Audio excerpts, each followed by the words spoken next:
everyone, Cone here. Today we're hanging out in the garage, gonna do a little bit of work on the 240, but first I need to get that green thing out of here so I got room to get under the 240 because I'm gonna do my least favorite smelling oil change yet. Only because I haven't changed the supercharger oil at this point, and I've heard that that's the worst smelling oil. Today, when I got the car back on the road, I threw basically the cheapest GL4 trans grease I could find into it because at the time it was tax season and I was broke. And I just wanted to get the thing on the road and see if, it drove at all, and I was antsy. So that was a huge mistake because the thing shifts like total garbage now. So today, I bought myself the frickin' $60 bottle of MT90. It is the only thing I've ever used that has worked reliably in this transmission. So hopefully it shifts as poorly as it used to, but as good as I could expect. Also today we're going to start tracking down some of these issues with performance. And that is that on high load, it doesn't seem like the car has enough ignition power, or there's something going on with the ignition system. We've been kind of just looking into the edges of that. And today we're going to put a new coil in the car because the one that's in it is an original unit from an SN95 Mustang. It is like pulled from a junkyard unit, and this $30 coil just seems like one of those deals where, sure, I don't know if it's bad, it might be great, it might be fine, but why use a really old part when you could get a new manufactured part for, a reasonable price? So that's what I'm going to do. We're going to try that today, see if it makes any difference.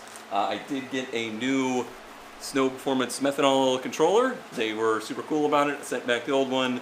Took a couple days, but they emailed me and said, hey, we got one on the way, and it was at my house like 3 days later. So that is reinstalled, and that seems to be working.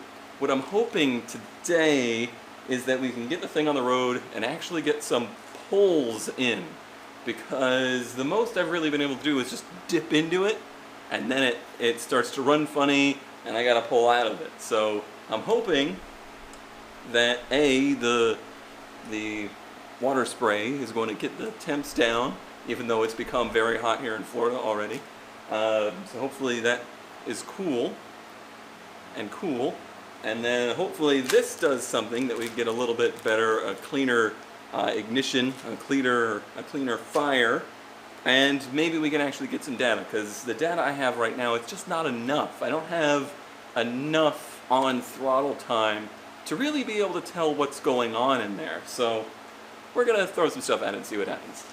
But like I said, I gotta get that green, lovely Datsun pickup that still doesn't have a title, ducks, out of here. And apparently it's been too long, the tires have gone flat, so I guess we start there.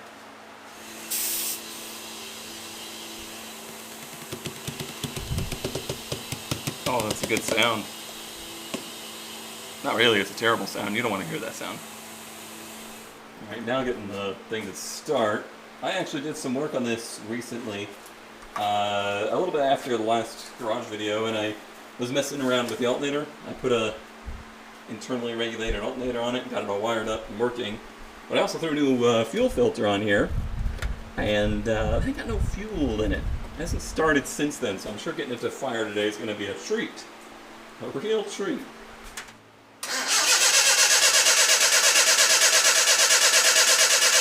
A little virtual fuel.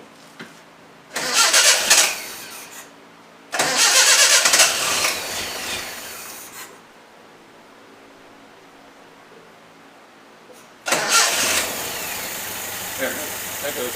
There it goes. That's pretty good. Happy as could be.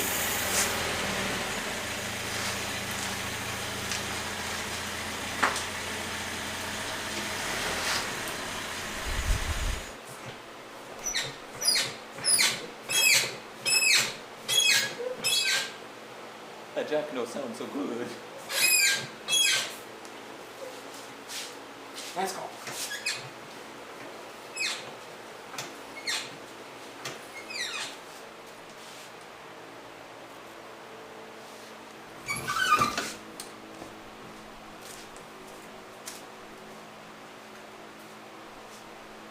Take two.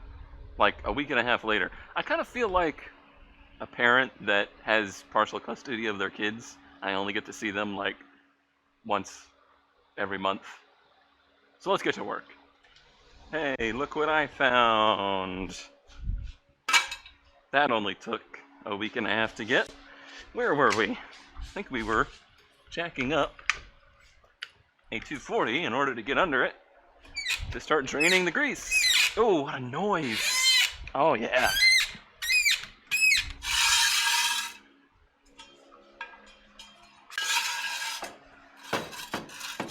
One thing I've always wanted to do is weld in some jack stand plates to this car, because the frame rails get all chewed up from doing this. Not that they're actually frame rails, but it's still unsightly. Seems to be some stuff dripping out of my jack. I'm sure that's fine.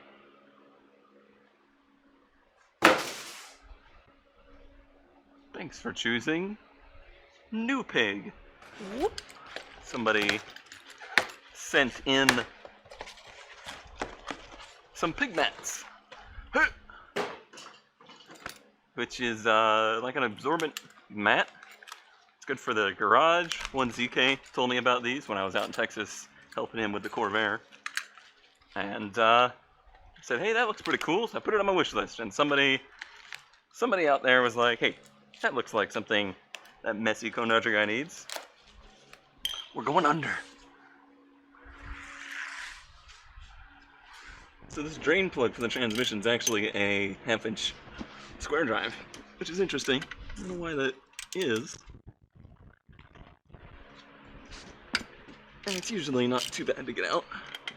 The one that is bad to get out is the fill, which is on the side of the transmission. I never use it. I just fill it from the shifter because it's so much easier. Okay, drain pan.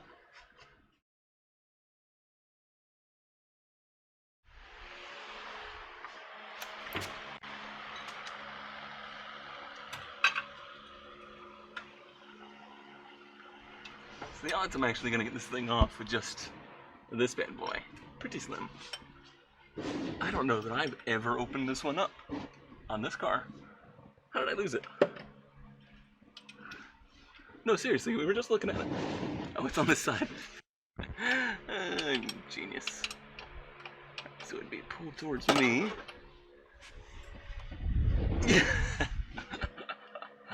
That's not gonna happen. Surely I have a better 17. Would a 17 socket work?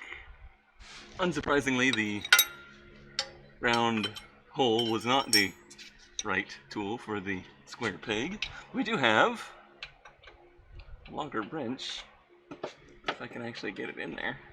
Alright. And full, yeah. Ouch. Well, screw that.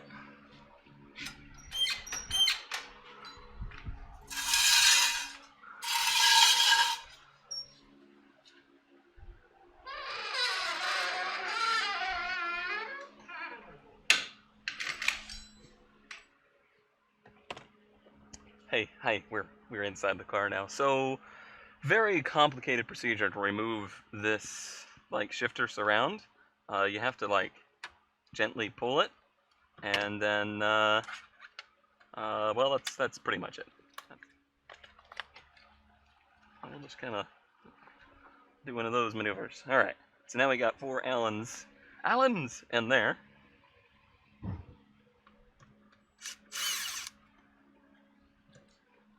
Honestly, the most terrifying part of this is dropping something in the transmission, because that's a bad day. And you see, hopefully, there's springs and screws that just literally float in this shifter. Here we go with spring number 1. Remember, it's spring on top, screw underneath, and hopefully this screwdriver has some magnetism to it.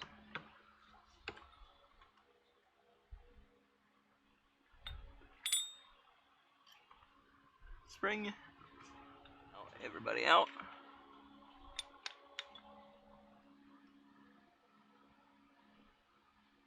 Everybody out. Good job. Okay, so interesting problem here.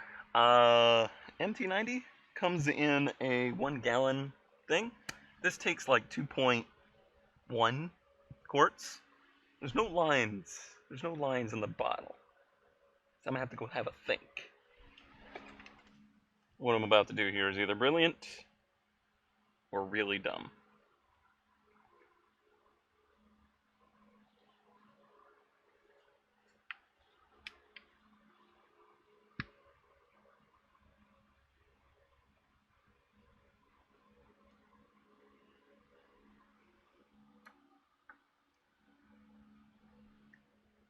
Now, could I have done that just by pouring in a little over half of the bottle? Yes. But you see, I'm not smart. The fun part, getting everything lined back up correctly. So far, not having a great time with. This is like a knockoff B&M shifter. I have to imagine that the real ones have a much more elegant solution than that. At least I hope so, for, I think, more than 3 times the price. Like, the last time I checked, those B&M ones are $350 or something like that. Pretty sure I paid less than $100 for this one. But does it work, though? Probably. We have gears. I swear already. That's totally psychosomatic. There's no... Like, there's no way that you could actually tell prior to actually driving it. I want it to be better, because I can't believe how much I pay for that stuff. What I love is, every time I look up the thread to see how much it takes, I have to read people say, from 2005, always get the MT90, it's only $5 a quart. It's now $25 a quart. Alright, let's get under the hood now and tackle that ignition coil. It's around here somewhere. There it is. Okay. This should be pretty easy. Coil itself. I want to know. I don't have the answer to this. And I tried to Google it and got no response. This is the coil, right? On the bottom, actually on the top, you see a snack. So on the top, you see these metal tabs. On the bottom, there's a metal ring around each side. Does this thing ground through the body? Like, does this ground through it attaching to the car? Because if that's the case, I need to do a lot better at grounding where this mounts to. But I don't know if that's how this grounds or not. But I'm going to make sure that I get this thing real secure today so we can be sure that it is grounded through this, if that's even how it works, because I don't know. Alright, so here's what we have going on here. We have 4 spark plug wires that we're going to remember exactly their order. I just want to see if they're numbered in the same way. They are. So this coil is numbered. So I'll be able to tell exactly where they all go. So this is 4, and in theory this should be 3, and it is. Okay, so that's easy. Alright. Interesting. This one's actually chipped out right there. See, I think this is an original Ford unit. It's got a clip on the top.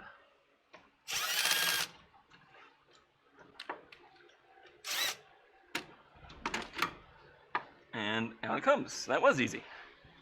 Out with the old, in with the new. That's the wrong way. In with the new. Fits the same. I mean, it looks exactly the same, so I can only imagine that it would fit the same. Alright, now I don't want to go like crazy torquing that thing down, because I imagine it's damageable. I'm trying to do this in a way that gets these wires as far away from that header as possible. You are... No. You're number 1. Just for making really sure. Number 2. That one. Just because it sounds really awful if you start it with the plugs in the wrong order. Everybody's clipped in. Alright. That was easy. Okay, well, now we're going to get everything cleaned up, and we're going to take the thing out on the road and do some test driving. It's a little bit warmer today. A little bit warmer today than it has been in previous testing, so we're really going to be able to tell if the water spray is working.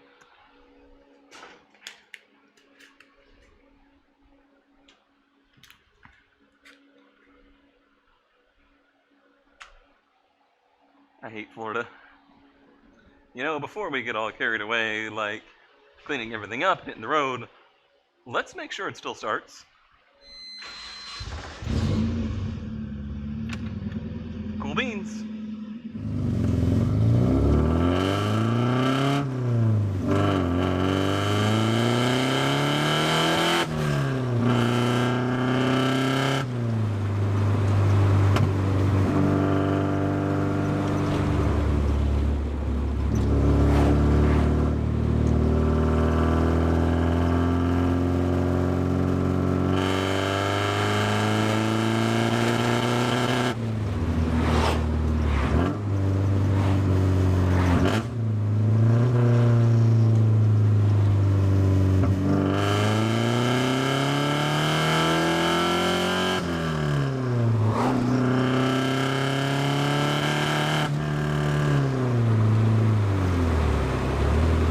Not even near full throttle there. And like part throttle, the making boost, it's going. Like, it's really going, but it's not, it doesn't seem to have the ability to put any foot into it right now.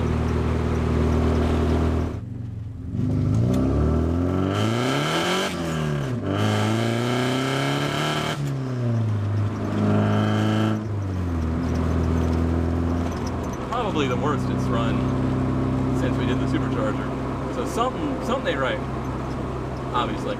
No secrets there. Something's not right. Alright, so I managed to shoehorn a third day over here this month. Don't tell the lawyers, I guess. But wasn't too successful with our testing with the new coil.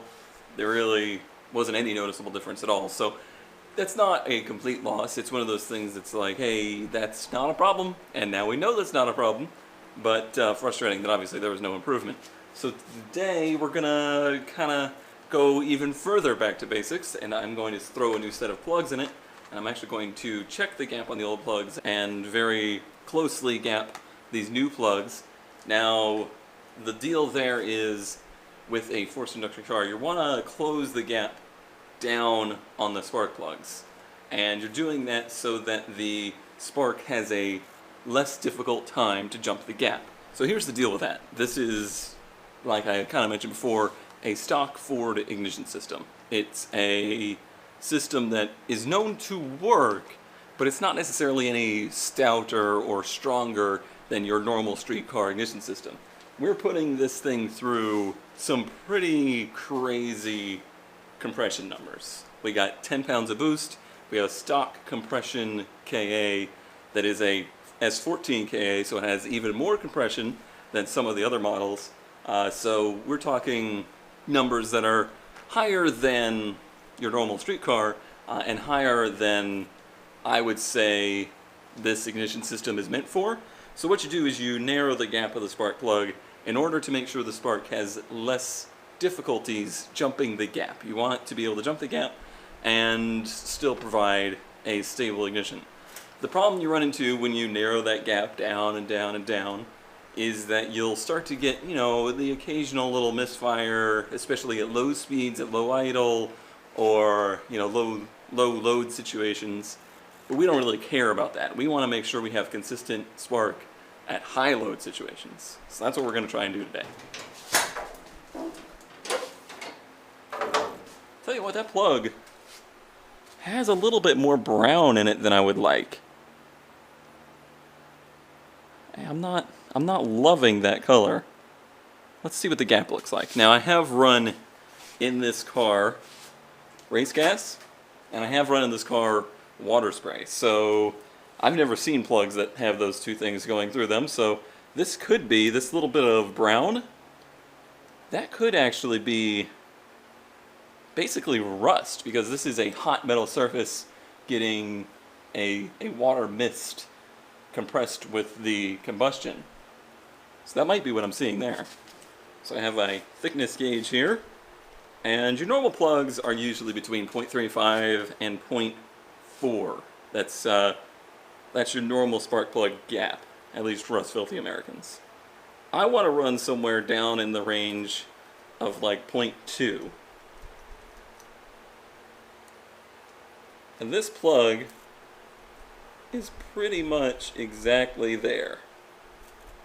It might even be a little thicker than that, so let's see. 0.25. I would say that spark plug was at 0.25, so that's 0.05 wider of a gap than I wanted ideally. Now what I'm curious is how consistent I had them across the board, because that matters too. As for the spark plugs, I'm using the tried and true and trusted BKR7Es, which is a colder spark plug than factory, but is a very common spark plug for boosted applications. And one thing I always do with my spark plugs is I index them. So I put a mark on my socket to the open face of the spark plugs. That means that this is always showing to the intake valve side of the engine. And the theory is there that the fuel, as it's entering, is going to be approaching the spark of the spark plug consistently across every cylinder and at an optimal point to start the flame front going the right direction. A bunch of words that probably don't mean anything. 4 new plugs installed, gapped and indexed. The old plugs, nothing really of major note here. Number 1 has this weird, I don't know, shmoo around the porcelain. Not sure what's up with that. And number 2 was maybe just a little bit richer than the rest. It had a little bit of unburnt fuel around the base. That could just be from the shutdown sequence. There was certainly no hard cut on this where you run the car up and cut the ignition and fuel, you know, under load. That's how you'd get a better reading on these plugs, but nothing like super out of the ordinary. And 3 and 4 pretty much ordinary as well. The only change here is we went down from an average gap of 0.22 to 0.23 down to what is hopefully a consistent 0.023 to a consistent 0.019. I highly doubt that's going to do anything, but it's, you know, it was a $10 investment, and we'll see if there's any change. From there, it might be tuning time. It might just be that we're at the limit of the capabilities of the tune that's in the car. So that would be not great news, because I don't necessarily have anyone to help me tune the car, or even a dyno shop that's willing to work with me at this point. So we'll have some hard decisions to make with that. But let's get the thing on the road, try again today, and see how it's behaving. Very quickly, before I head out on the road, a major shout out and thanks to ZK and Banca, mostly ZK I suppose, because, well, he spearheaded this project. I've, for a long time now, had as a thing on Patreon an option to be a car sponsor. It's like the tippity top tier of people that help me out. They're the people that make sure that this car stays, you know, something that I can keep working on, keep working with. This is my brand, this car, so it'd be a shame to have to, you know, kind of drop it like I have in the past. So they keep me going here. And I had decals made before. I wasn't really thrilled with them, and I partnered up with ZK to have some nice decals made, allowing people to make their own designs, and here we are. I've chosen to stick with the theme of low impact, so they're red to match the car, and they go on the window, so from a distance you could hardly kind of see that the car is stickered up. I like that personally. As you can tell, you know, I like very, very subtle cars, as you can tell by the exhaust. But yeah, these are great. Major thanks to him. About to put the last one on right now. Apologies for the fact the car is filthy, but there we go. New decal package. Very happy with that. I took out a lot of my old, you know, parts company decals off of there because they never done anything to support me, but everyone on this back window has done things to directly support what I do, and I appreciate it. Besides that guy, he hadn't done nothing.